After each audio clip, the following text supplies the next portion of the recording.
and dangerous. Its writhing limbs come equipped with 1,000 suckers, each full of flesh-tearing teeth. These devils come in the dark of night, rising from the abyss to within a few hundred feet of the surface. They are large, aggressive, in-your-face squid called the Humboldt. They're one of the most formidable predators in the ocean, and almost nothing is known about them.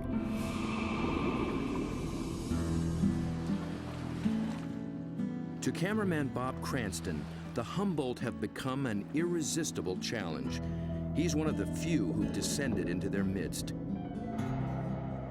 at depths where others fear to follow.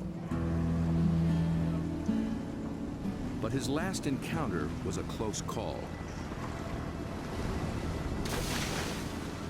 It was 3 years ago in these very waters. Bob's goal was to film these beasts up close in the open ocean. The usual white filming lights create a circle of light that acts like a wall, keeping the squid at bay. So Bob descended with red lights that diffuse almost immediately.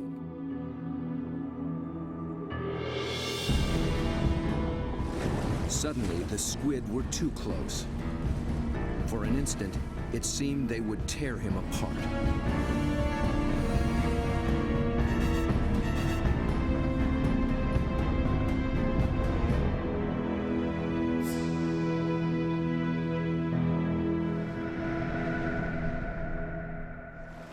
It was an intense encounter that only fueled his fascination for the Humboldt. They came right for me with no fear. That got my adrenaline going. Suddenly, I was really interested in everything about these guys. I wanted to meet more of their kind. Squid and their relatives live in every ocean. Getting to know the family will take Bob on quite a journey. And if diving with red devils is anything to go by, he'll need the help of some top-notch guides.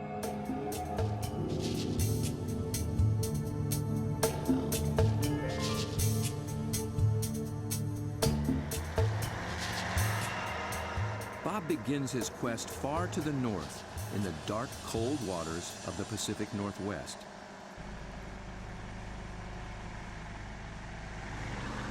In the maze of bays and inlets along the coast of British Columbia, there dwells the giant of its kind, but it's secretive and very hard to find. Bob's asked Dr. Peter Ward for help.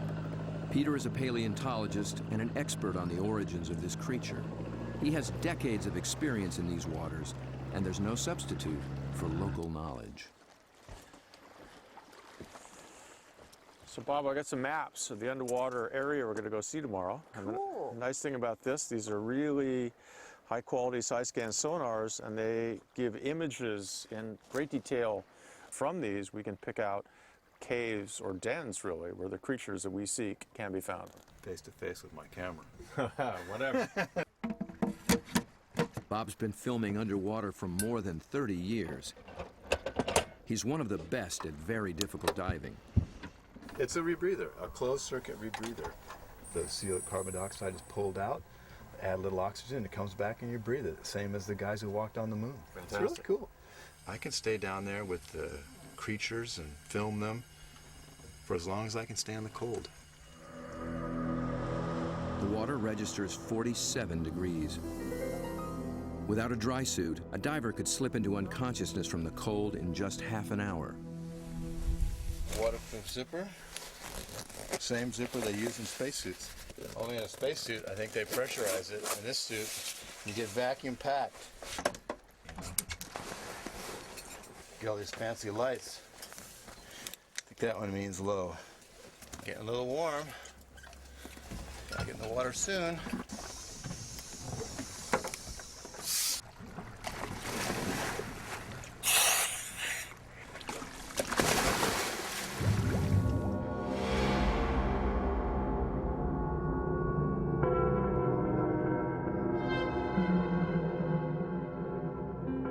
These gloomy green depths are called the Emerald Sea, and although cold, they are rich in oxygen and nutrients. The combination allows creatures to reach enormous size. Down at 60 feet, Bob and Peter pick up a trail of broken and discarded shells. A dead giveaway. Something strong and very hungry has come this way, and often.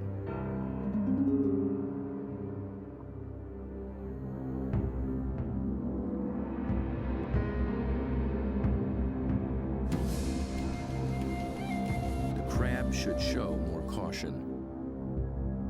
It's up against a devious and determined predator.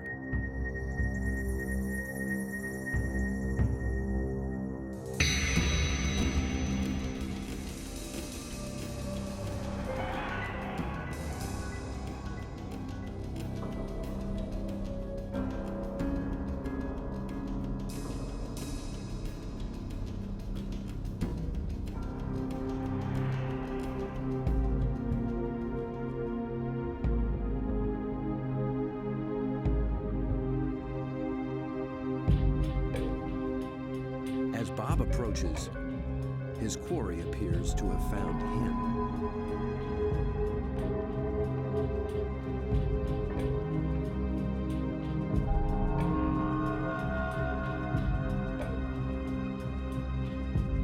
A giant Pacific octopus.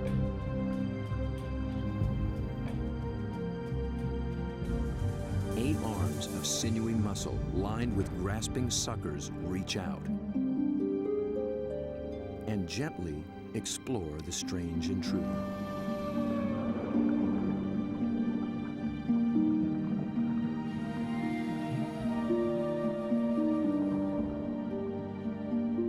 A giant can reach 20 feet from arm tip to arm tip and weigh in at 200 pounds. It's the largest octopus in the great clan called the cephalopods, the group that unites the octopus and squid. It's an ancient tribe, the first large predators in the sea. To this curious female, we're a brand new species.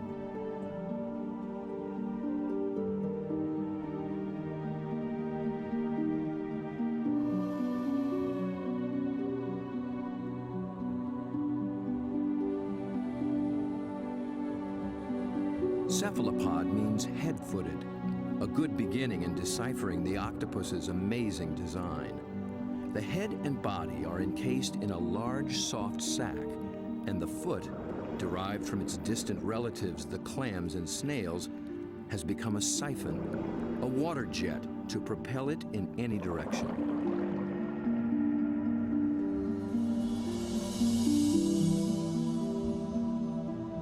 A long time ago, its ancestors were a shell, but the octopus has given that up. Yet for creatures with such tasty flesh, the lack of protection presents a problem. The cephalopod solution? The most extraordinary skin in the animal kingdom. In an instant, it can change color, pattern, and texture. And with no bones to confine its shape, the creature can virtually disappear.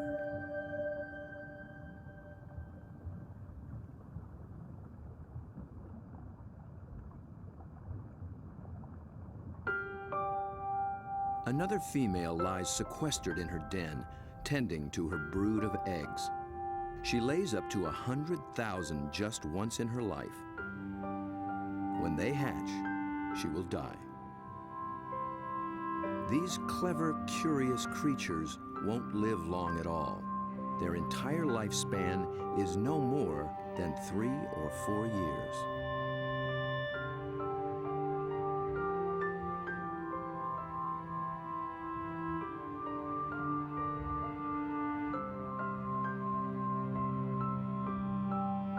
The transparent babies are no bigger than a grain of rice, but within a year, they'll be giants.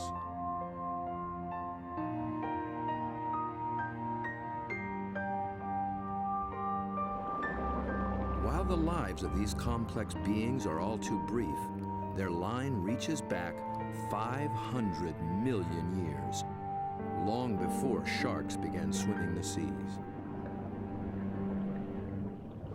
This would be a great spot right in here. Peter Ward has spent 35 years delving into cephalopod family secrets. He's brought Bob to a special outcropping of rocks. They were once well submerged in a much warmer sea and still hold a record of that long ago time. Fossils are found in these rocks, fossils of relatives of the octopus, actually. They're called ammonites. And how old are they? 80 million years in age. 80 million years. That's true. That is old. Back in those days, cephalopods made beautiful curved shells. If you dig long enough and hard enough, you can find some beautiful stuff. This is an ammonite. It's a fossil that is actually the direct ancestor of octopus. So this is an ancient cephalopod. It's related to the chambered nautilus, so the tentacles sat here and swam about. A shell is a mobile home and a defense against predators, but it's so cumbersome it makes swimming difficult. Of the almost 1,000 kinds of cephalopods alive today, only the nautilus still wears one. It's a living fossil, puffing along the reefs of the Indo-Pacific as though nothing has ever changed.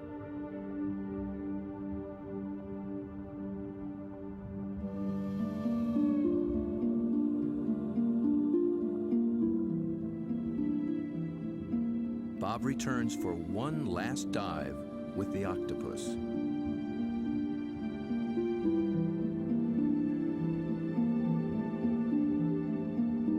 I couldn't resist bringing her a treat. All cephalopods are carnivores, and they love crabs.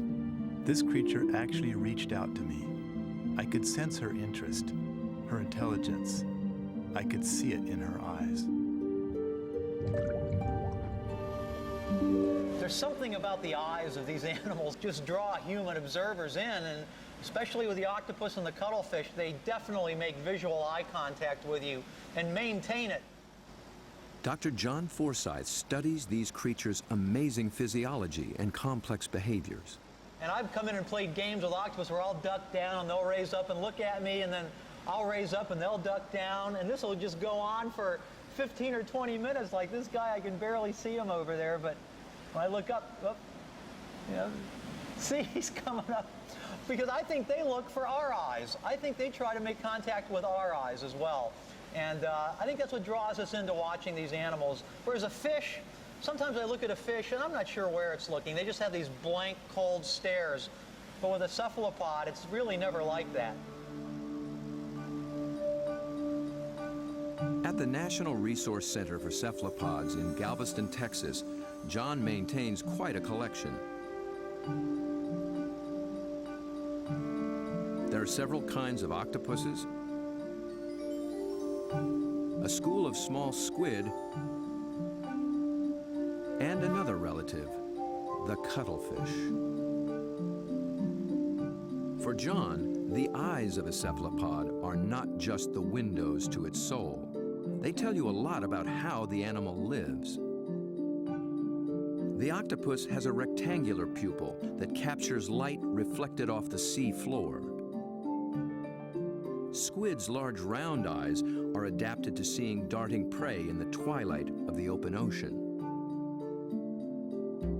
Cuttlefish dwell in both worlds, and their complex eyes can actually change shape to accommodate their travels.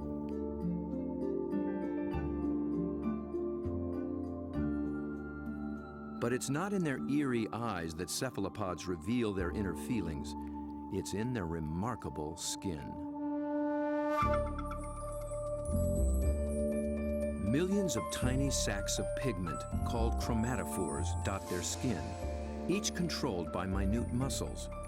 With a little flexing, a cephalopod can flash with rippling bands of color.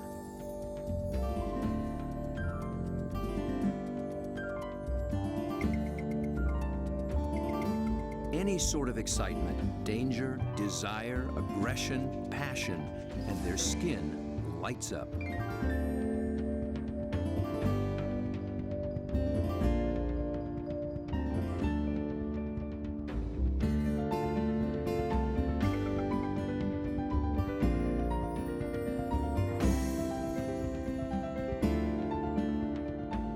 Creatures with no vocal abilities at all, this is the way they communicate, in a language of light and color.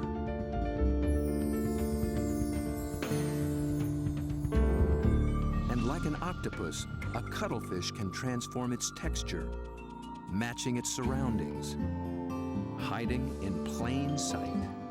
Given their camouflage capabilities, it's no wonder we're still learning just how many kinds there are.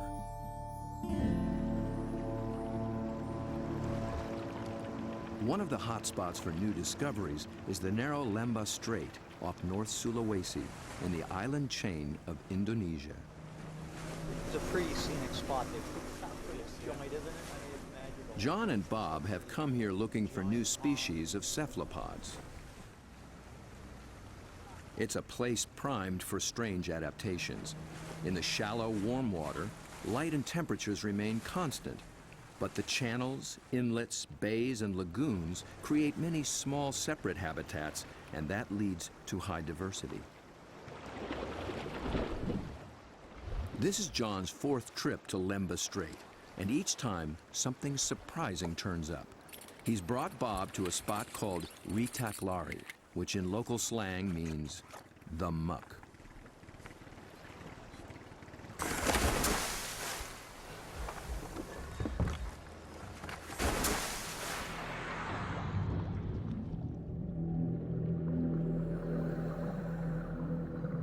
At first glance, it's a vast, flat disappointment.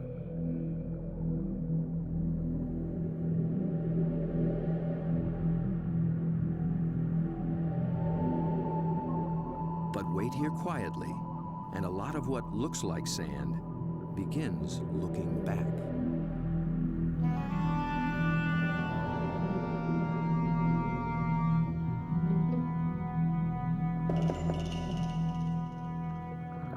From the still of the muck to the roaring straits, a lot of effort goes into not standing out. Drifting reeds are actually floating razorfish. And the end of a few branches turn into ornate ghost pipefish.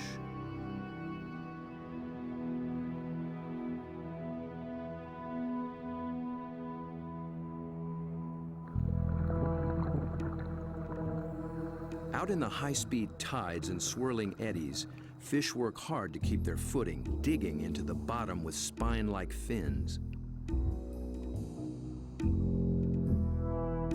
But even creeping along on the seafloor, you still have to make a living.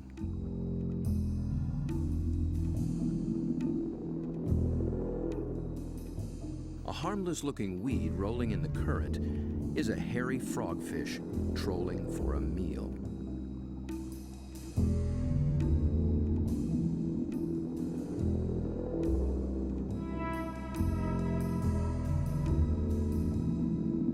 It comes equipped with its own strange lure.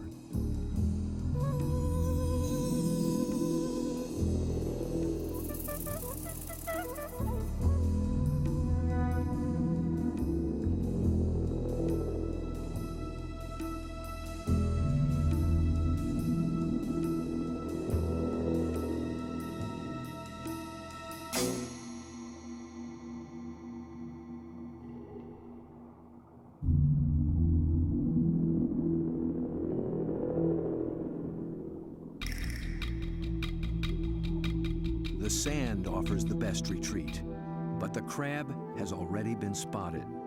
A marginated octopus is the perfect little predator here. Good camouflage, good eyesight,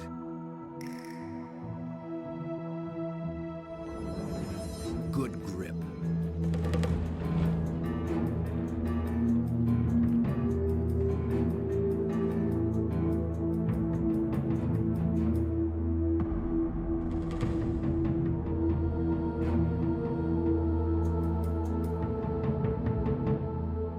soft-bodied octopus has one more weapon up its sleeve to subdue the crab's claws: venom.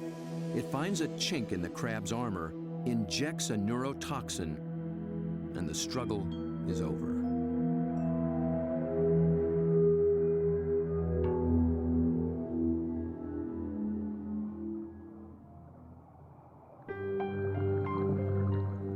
In such an open setting, the trick for every creature is to find some place to hide.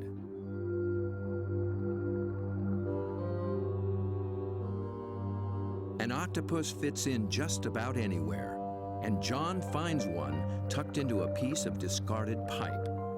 Perhaps there is something in cephalopod memory that recalls having a shell.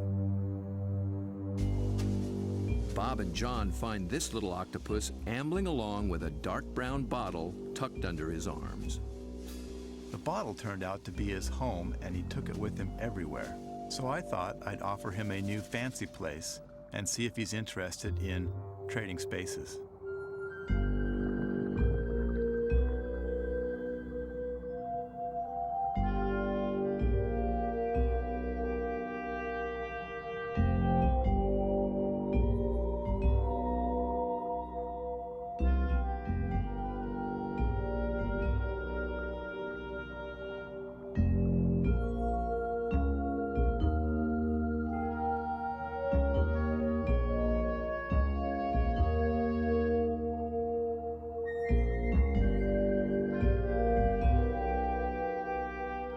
I began to worry he might get confused by this clear glass and wouldn't remember how to get back out. But after a few minutes, he slipped through the opening and went straight back to his old brown bottle. He'd made his choice. I think the clear glass was a little too bright, and besides, there's no place like home, especially when you can take it with you.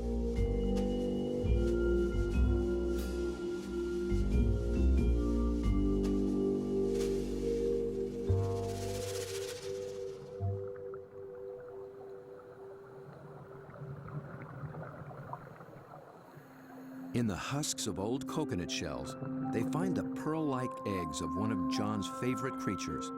It's a tiny cuttlefish that's seldom seen after it hatches. It remains so small and well camouflaged that it takes great practice to find it.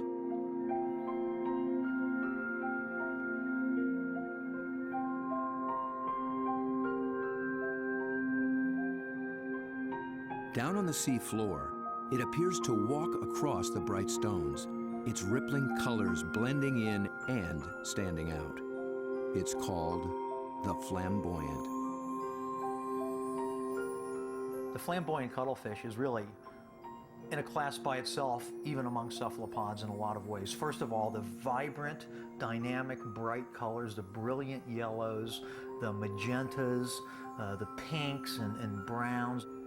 It adds on top of that these passing clouds of color as it's stalking, looking for prey. And of course, that's happening in living skin.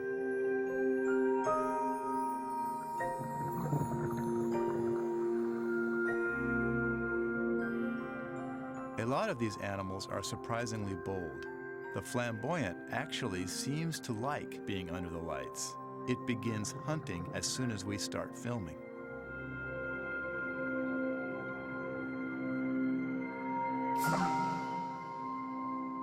My video lights attract little shrimp and crustaceans. Perhaps the cuttlefish can even see better in the lights as well.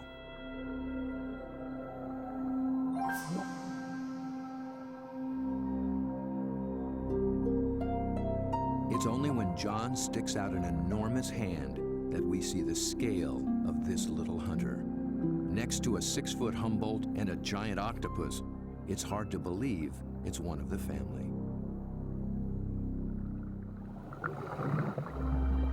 Not far away, a small octopus has been eyeing the scene. John reaches out for a better look. Every time I touch one of these animals, I'm not gripping it or holding it. My intention is never to frighten the animal in any way. However, I am trying to keep it close to where I can get a good look, but at the same time, the animal knows at any moment it can get away if it wants to.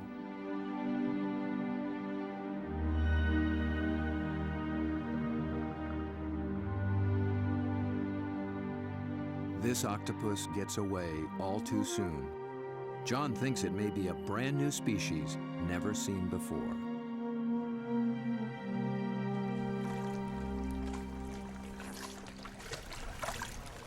I don't know, Bob. I'm not sure what that is, but it could be a new one. I think it could be a new species. I wasn't expecting to see that. It's not something you've seen before, huh? No, I'm not sure what that would be. It's a cool little critter. Oh, wild.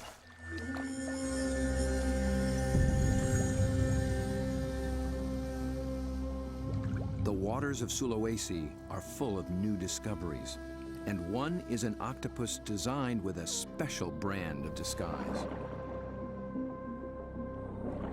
It lives in the same waters as the banded sea snake, whose bold stripes announce its potent venom.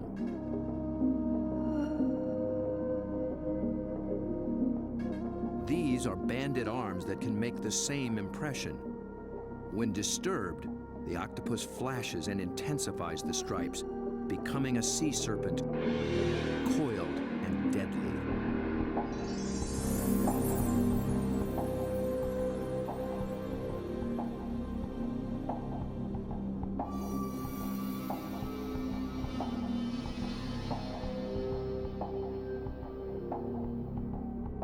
The creature has not yet been named by science, but it is known to be a fraud. It's a shy nocturnal octopus, and unlike the snake, its venom is virtually harmless. Its stripes are simply a ruse to intimidate would-be predators.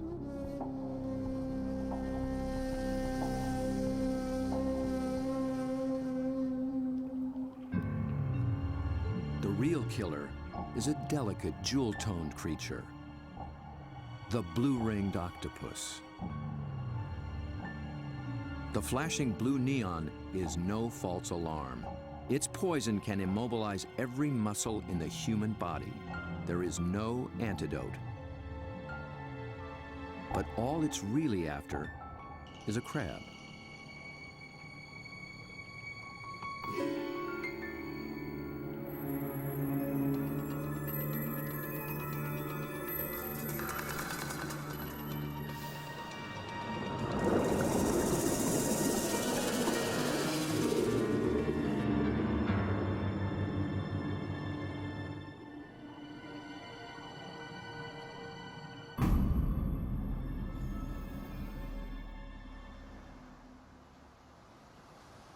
The blue-ringed is notorious along the coast of Australia, but it's one of Dr. Mark Norman's favorites.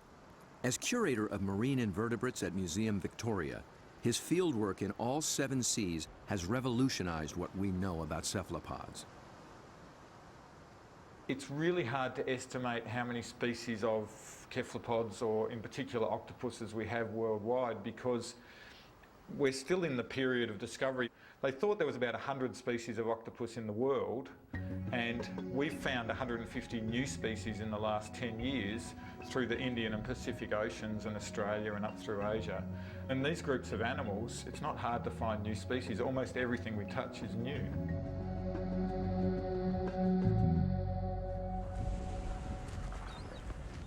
Bob wants to get close to the blue ring in the wild.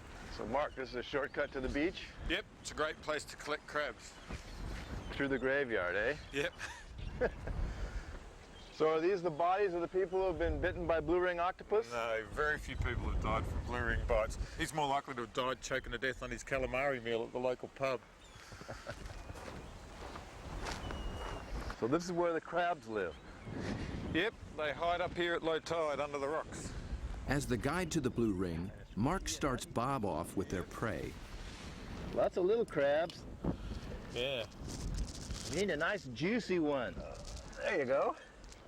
Feel the claws on that. That'll take your arm off. It's an ironback crab. You can appreciate why the octopus has to get rid of the crab's claws as quick as possible. Knock them out. When the octopus bites them, it actually goes for those soft gaps in the junctions, like the elbows where the the arm is a bit thinner, or else they bite them right on the eyeball, and the poison goes straight down the eyeball and into the brain. So they end up paralysing the animal instantly and putting these claws out of action.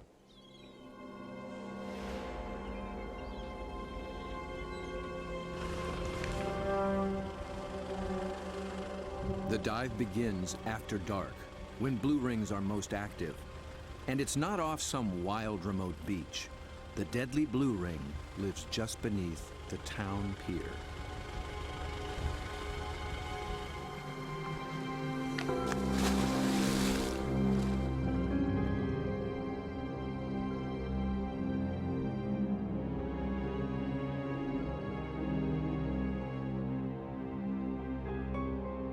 Blue ring octopus are an extremely venomous animal, and if I was to be bitten, I would probably be dead within 3 minutes.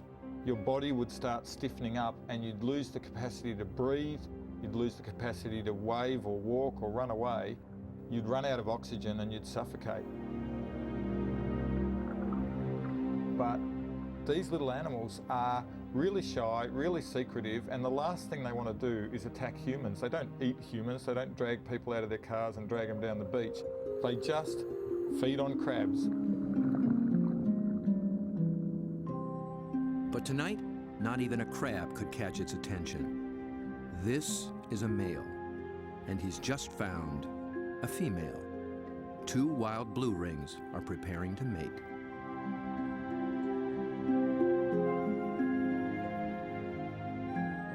They keep their colors subdued to avoid attracting attention, especially from competing males.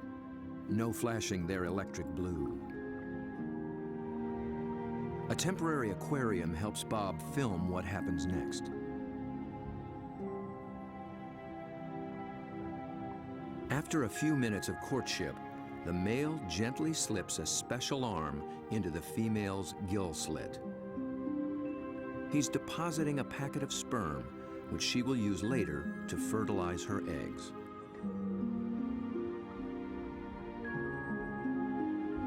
It's the end of their relationship, and most likely the end of his brief life. That was all he needed to accomplish. Just beneath the very same pier is another cephalopod almost never seen in shallow water. New research finds that they too pack a poisonous punch. But their bright little stripes have earned them a harmless nickname, the pajama squid. I think these cephalopods are the closest to the cartoon characters. Their little black and white suits and their little frilly lashes behind their eyes and the yellow on the top of the eyes, they're just straight out of a comic book.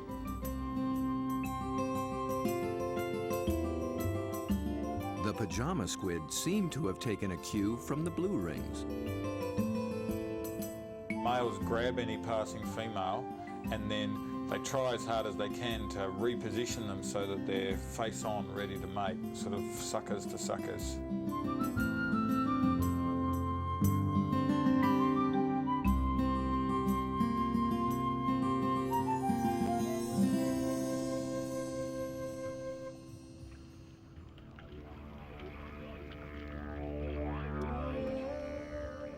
The mating season is also picking up off Australia's southwestern coast. In one small bay, giant cuttlefish have begun to assemble. They leave deep water and enter the shallows once a year for 3 to 4 weeks.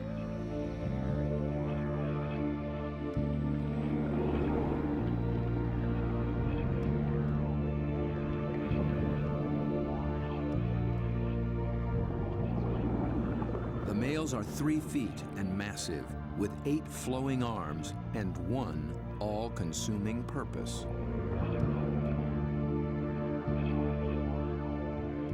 A much smaller female takes refuge in the rocks.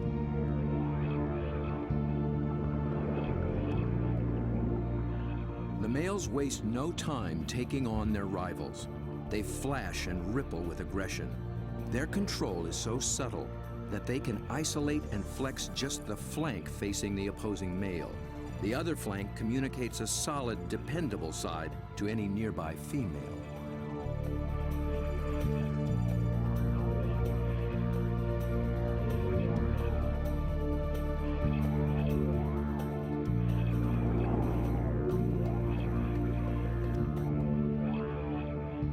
One male has claimed her and takes possession. He'll guard her now, keeping her beneath him until she is ready to lay her eggs. Jules, you around here somewhere? Bob is heading for this far-flung coast, but before diving with these giants, he needs to brush up on the subtleties of cuttlefish communication. This is a crazy place to meet a scientist. Julian Finn is a leading expert on the intense social dynamics of the cuttlefish. He comes to this junkyard to scrounge up special equipment for an interesting experiment. Hey, Jules. Over here, Bob. Oh, okay. Oh, there you go. Yeah, it's You into lots old of stuff. cars? Oh yeah, I love them. I've got a number of old cars and plenty of treasures in this place. Cuttlefish Well, speak it's a some visual kind of place, language, huh? Yeah, for and sure. What do Julian you got? wants in on the conversation. Old cars, but also got a few ideas about making something to use on these cuttlefish in Whyalla, trying to get a bit of a different shot. So Looks like junk to me. Meanwhile, the cuttlefish continue to gather.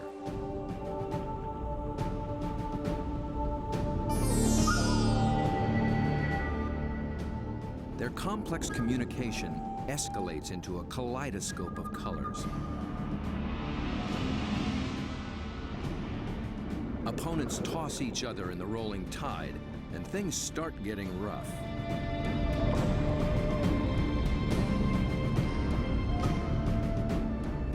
The violence can rip up their all-important skin, sabotaging a male's chance to impress and intimidate. And someone's nursing a torn-off tentacle.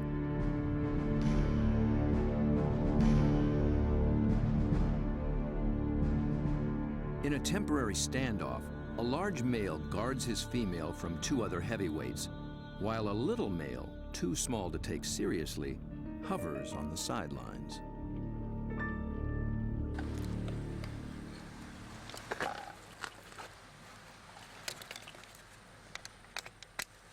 The two males on shore get set to join the fray. well, here you go, Jules. I just wanted you to know that my camera's bigger than yours. Mine's a bit different than yours, sir. Well, yours has a hubcap on the front of it. What I'm hoping to do is film the male's reaction to another male. But instead of having another male there, I'm going to have its reflection. It's when males are the same size that trouble starts, and Julian will present one with its very own reflection. He's studying the displays and the intense competition. He intends to provoke a fight. He approaches a large male who immediately responds.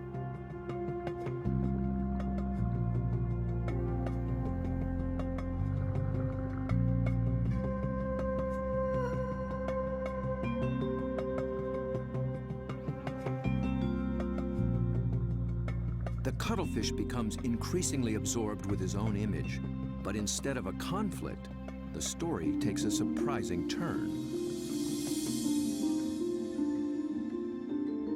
The small, unimpressive male has sneaked in and begun mating with the unguarded female.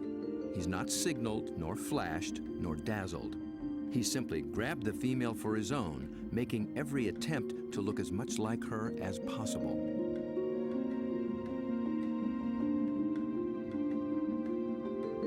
The aggressive male makes no headway with the mirror and finally moves off to resume his duties.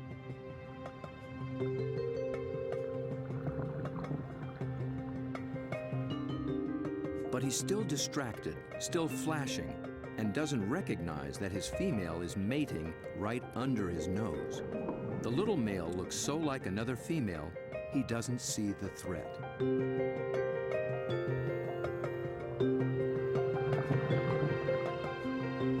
At last, he senses something's wrong and moves in to reclaim his female.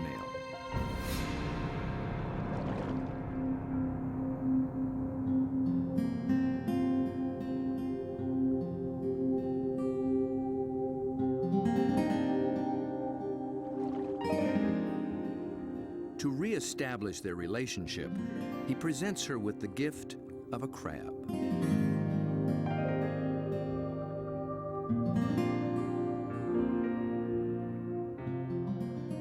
so much going on in cuttlefish society, Julian will be experimenting for a long time to come.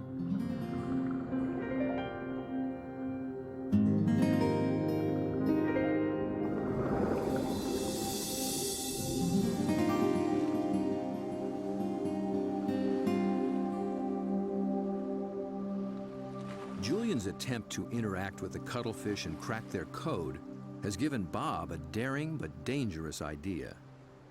Deep in the waters of Mexico, the mighty Humboldt squid flash their own mysterious signals, and Bob is determined to dive with them again. He intends to engage these aggressive predators by imitating their behavior with a display all his own.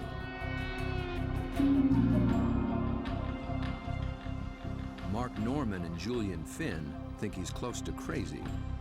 Sure, you've got the blue-ring octopus that can kill you within a few minutes with the poison, yet there's something scarier about a squid that can rip off your flesh and tear out your throat, so to speak.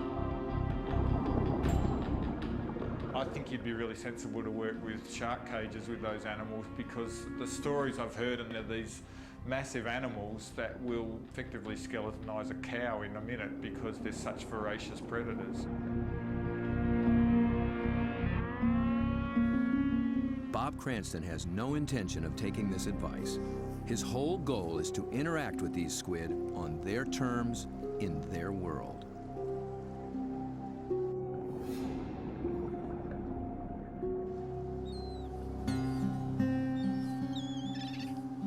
In the small town of Santa Rosalia, on the edge of the Sea of Cortez, being a fisherman takes a certain courage. We lose people every other year. Somebody dies.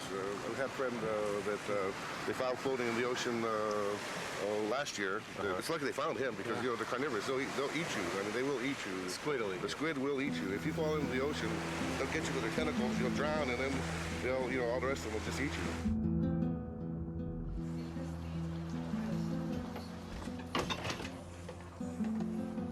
Despite their dread, these fishermen face the Humboldt on a nightly basis.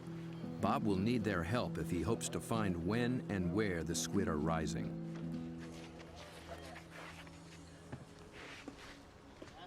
Alberto. When the Humboldt flash on and off, Bob intends to flash right back. Yo no sé. This is a flashlight, big flashlight for squid. We're gonna... Estos loco, see?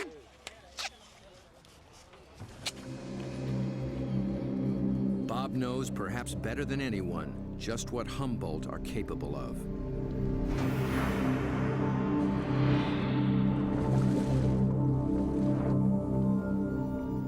But it's not fear that he feels. It's an intense fascination for such alien creatures in a world so different from our own. For me, there's just something about these animals.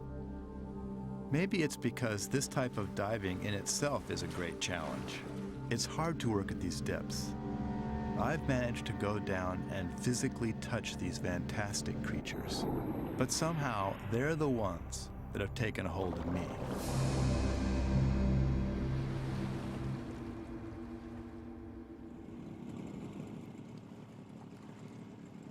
He's 12 miles from shore. Aside from his assistant cameraman, there'll be no backup down below, and no source of help at all topside. There's not so much as a radio on this little boat. These are small boats. It's a big ocean. There's a language barrier between me and the fishermen who think I'm crazy to dive in the water anyway. If I disappear and drift away from this boat, the fishermen will just think the squid ate me and they won't even bother coming to look for me. Yet Bob has confidence in his own experience and in his plan. I've made up this light tube and filled it with strobe lights. The idea is that the Humboldt squid flash for communications. They flash at each other, they flash at the divers, and so I hope to elicit some kind of a reaction from these animals with this light tube.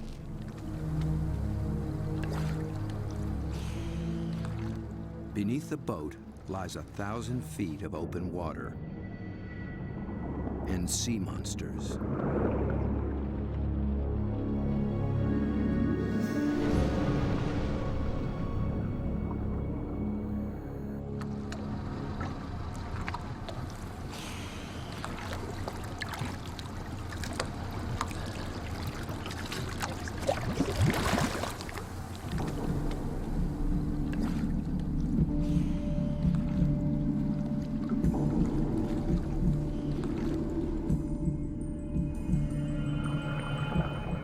Descends, his homemade lightsaber a beacon in the utter darkness.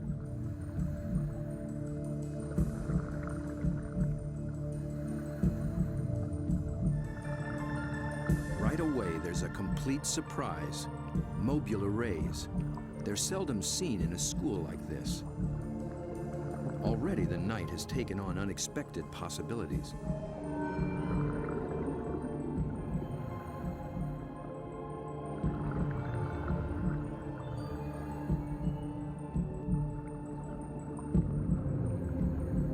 With his depth gauge reading 150 feet, Bob figures he's in squid waters. He powers up.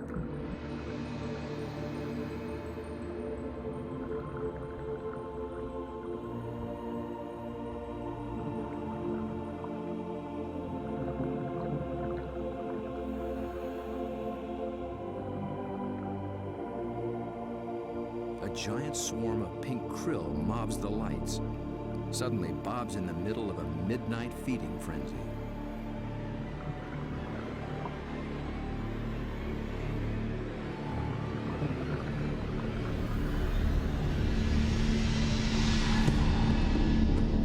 Then, rocketing up from below, Humboldt squid.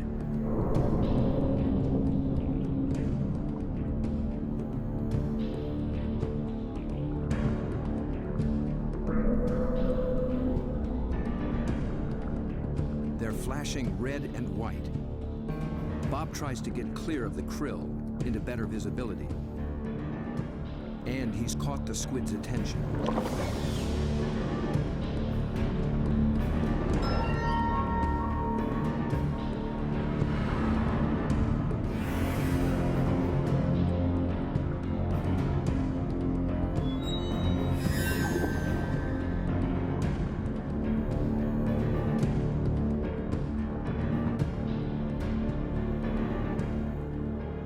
Transfixed by this enormous eye up from the deep. I can sense this creature thinking, but I can't imagine what.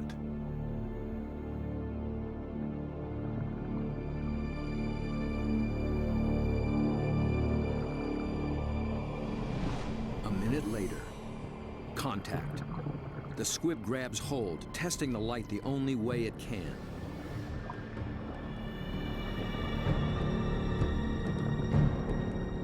The feel of hard plastic must come as a surprise, and it circles me as though curious. Then, it comes back for more. This time, the aggression is gone. It just seems interested. Amazing.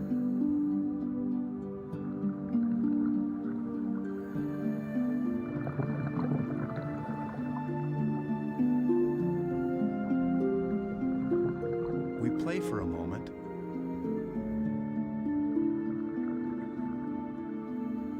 Then suddenly, it's over.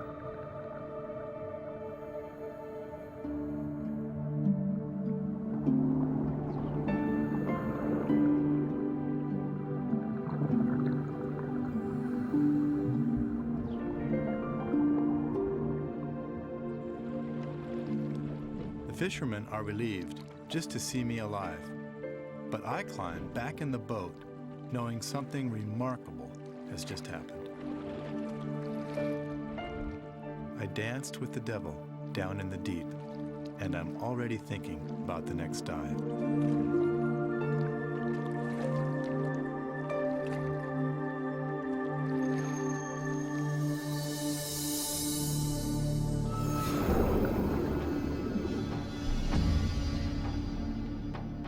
certain that Bob will return to dive again with the mysterious Humboldt, perhaps with a new strategy on how to make contact. He's just at the beginning of this extraordinary quest.